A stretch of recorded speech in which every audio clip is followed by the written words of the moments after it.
நமஸ்காரம். உங்கள் அன்பிற்கும் அபிமானத்திற்கும் வித்யாபுத்திர வித்யாராஜா குளத்தூர் என்று பேசுகிறேன். ஸ்ரீ மாத்திரை நமக.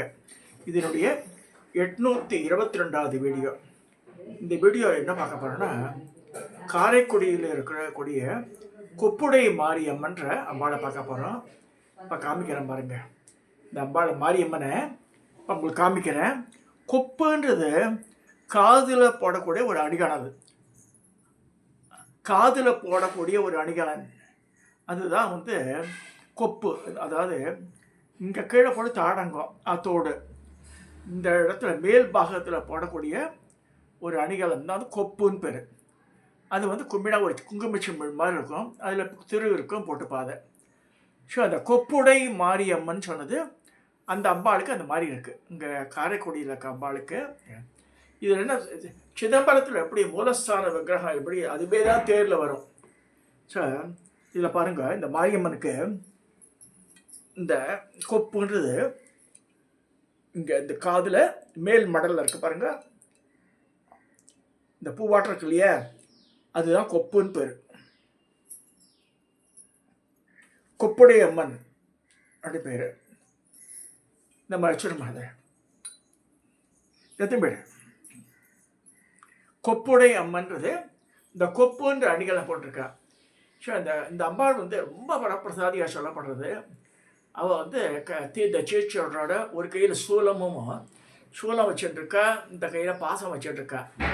பாசம் வச்சுட்டு ஒரு கையில் கபாலம் வச்சுட்டுருக்கா அம்பாள். கொப்புடை மாரியம்மன் எப்படி இருக்கான்னு, மேல் கையில் சூலம்,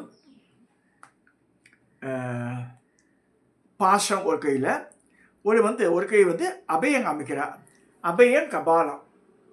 இதுதான் கொப்புடை மாரியம்மன். காரைக்குடியில் இருக்கிற மூலஸ்தான விக்கிரகமே இதுதான். மூலஸ்தானத்து எதுவாக இருக்கும், இதுவே தான் ஊர்வலத்துக்கு வரும். ரொம்ப அழகான திருமேனி. இந்த மாதிரி தமிழ்நாட்டில் வேறு எங்கேயும் கிடையாது. நின்ற நிலையில் இருக்கக்கூடிய அம்பாள் அது இந்த கொப்புடை மாரியம்மன். இந்த கொப்புடை மாரியம்மனும் வரலாறு பார்த்தா என்ன சொல்கிறதுன்னா, காட்டம்மன் ஒரு அம்பாள் இருக்கா. காட்டம்மனுக்கு 7 குழந்தைகள் பிறக்கிறது. அது காரைக்குடி தள்ளி பக்கத்தில் இப்போ செஞ்சைன்னு ஒரு இடம் இருக்குது. ஸோ அந்த இடத்துல வச்சு வர அக்காக்காரி, அவளுக்கு 7 குழந்தைகள். தங்க கொப்புடை மாரியம்மன் சொல்லக்கூடிய இந்த அம்பாள். இவன் இங்கே இருக்கா. இவளுக்கு குழந்தை இல்லை. இவன் வரும்போது அந்த குழந்தைகளுக்கு பணியாரம், இங்கே மெழுக்கடியாரம் எல்லாம் பண்ணி எடுத்து போகலாம் அந்த குழந்தைகளை பார்க்குறதுக்கு. தங்கச்சி மெலடியாக இருக்காளவா, அவள் குழந்தைய பார்க்கக்கூடாது, குழந்தையெல்லாம் ஒழிச்சு வச்சுட்டுறாக்கா. 7 குழந்தைகளையும் ஒழிச்சுக்கிறான். இவளுக்கு அங்கே போய் பார்க்குறா, குழந்தைய காணணும் அப்படின்றா. ஆனால் ஒழிச்சு வச்சுட்டுருக்காக்கா, தங்க பார்க்கக்கூடாதுன்னு சொல்லிட்டு.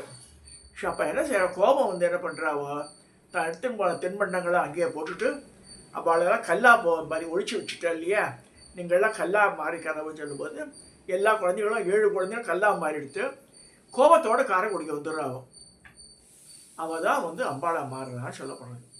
தங்க பேர் கொப்புடை மாரியம்மன், அக்கா பேர் காட்டம்மன். ஸோ இப்படி தான் ரொம்ப கோபம், இந்த மூஞ்சிலே ரௌத்ரம் கொப்பளிக்கும். அப்படியே அவன் இந்த காரைக்குடி இந்த நாட்டு நகரத்தாருக்கு உண்டான முக்கியமான தெய்வமாக போற்றப்படுறான். இந்த படத்தில் பாருங்கள், சிகப்பு கலர் புடவை. அதுவே இதில் நல்ல கிளாரிட்டியோடு இருக்கும். இதுக்கு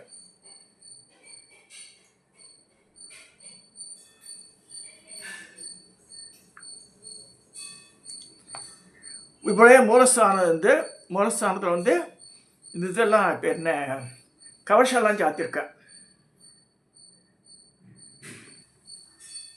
ஸோ அவளுக்கு தங்க கவசம்லாம் சாத்திருக்கேன். கொப்புடை மாரியம்மனுக்கு இதான் அந்த அம்பாள். அலங்காரங்கள்லாம் ரொம்ப அழகாக பண்ணுறா அவன். இதே மாதிரி பாருங்க, அம்மா கோபமாக தான் இருக்கா. ரொம்ப சௌமியாலாம் சொல்ல முடியாது, கோபத்தோடு தான் இருக்கா அவள்.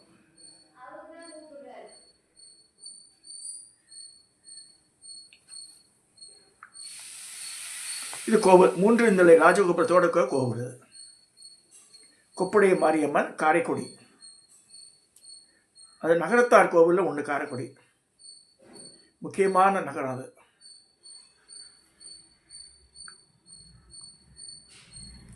ஸோ இப்போ அம்பாளுடைய பெருமையை சொல்லும்போது கஷ்டங்கள் தீர்க்கும் காரைக்குடி கொப்புடை மாரியம்மன். சிவகங்கை மாவட்டம் காரைக்குடியிலே கொப்புடை நாயகி அம்மன் உள்ளது. இது ஒரு தனிப்பெண் தெய்வ கோவிலாகும். இந்த கோவிலை விரிவாக்கிய போது இங்கு சரஸ்வதி, லட்சுமி போன்ற பல சன்னதிகள் உருவாக்கப்பட்டன. நாட்டுப்புற தெய்வமான கொப்புடை நாயகி கோவிலில் அவள் உக்கிரகத்தை குறைக்கும் வகையில் ஸ்ரீசக்கரம் பதிக்கப்பட்டுள்ளது. ஸ்ரீமுஷ்ணம் ஸ்ரீ வராக சுவாமி திருக்கோவில் பக்தி வரலாறு மற்றும் கட்டிடக்கலை சங்கமம். ஸ்ரீமுஷ்ணம் பூவராக சுவாமி திருக்கோவிலில் பக்தி வரலாறு மற்றும் கட்டிடக்கலை சங்கமம். கொப்புடைய நாயகி, கொப்பு என்பது காது மடலில் அணியும் ஒரு அணிகளாகும். கொப்பு அணிந்த நாயகி கொப்புடைய நாயகி அவள். நாயகி என்ற பெயர் நாயக்கர் காலத்தில் இருந்து பெண் தெய்வங்களுக்கும் பெண் அரசிகளுக்கும் உயர்குல பெண்களுக்கும் சூட்டப்பட்ட சிறப்பு பெயராகும். கொப்புடைய நாயகி அம்மன் சிலை பஞ்சலோகத்தால் ஆனது. எனவே இந்த சிலையின் மீது அபிஷேகம் செய்யப்படும் பால் மருத்துவ குணங்கள் கொண்டதாக கருதப்படுகிறது. இந்த கோவிலில் கொப்புடைய நாயகி அக்னி மகுடம் அணிந்து 4 கைகளுடன் காட்சி தருகிறார். வலது கீழ்கரம் அபயஹஸ்தமாக உள்ளது. இடது கீழ்கரத்தில் கபாலம் இருந்திருக்க, திரிசூலத்தையும் சாமிக்கிருக்க. மேல் இருக்க கரங்களிலும் பாசமும் இது இருக்கு. பாசம் சூலம் ரெண்டுமே இருக்கு. கோவில் அமைப்பு. கொப்புடைய நாயகி அம்மன் கோவிலை 3 நிலைகள் கொண்ட ராஜகோபுரம் உள்ளது. கொப்புடைய நாயகி தனி சன்னதி உள்ளது.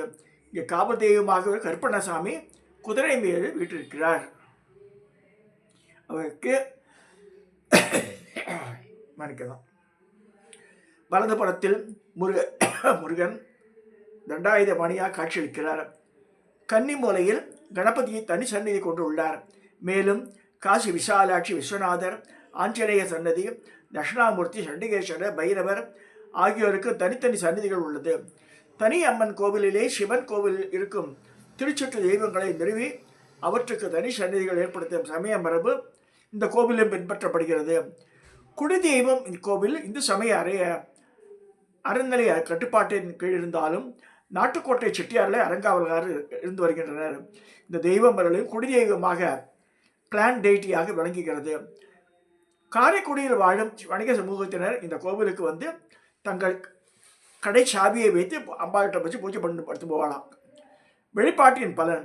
கொப்புடை நாயகி தாயுள்ளத்துடன் தன்னை நாடி வரும் பக்தர்களையும் அனைத்து துயரங்களையும் தீர்த்து அவர்களுக்கு நீண்ட ஆயுளும் நிறைந்த செல்வமும் காரைக்குடியிலே பகுதியில் வாழ்வதற்கும் இங்கே பிறந்து வளர்ந்தவர்களுக்கும் இதனை சொந்த ஊராக கொண்ட மற்ற பகுதியில் வாழ்வதற்கும் கொப்புடைய அம்மனை தமது முதல் தெய்வமாக கொண்டு வணங்கி வருகின்றனர். சித்திரை பெருவிழா. கொப்புடை நாயகிக்கு சித்திரை மாதம் செவ்வாய்க்கிழமைகளில் சிறப்பு வழிபாடுகள் நடைபெற்று வருகின்றது.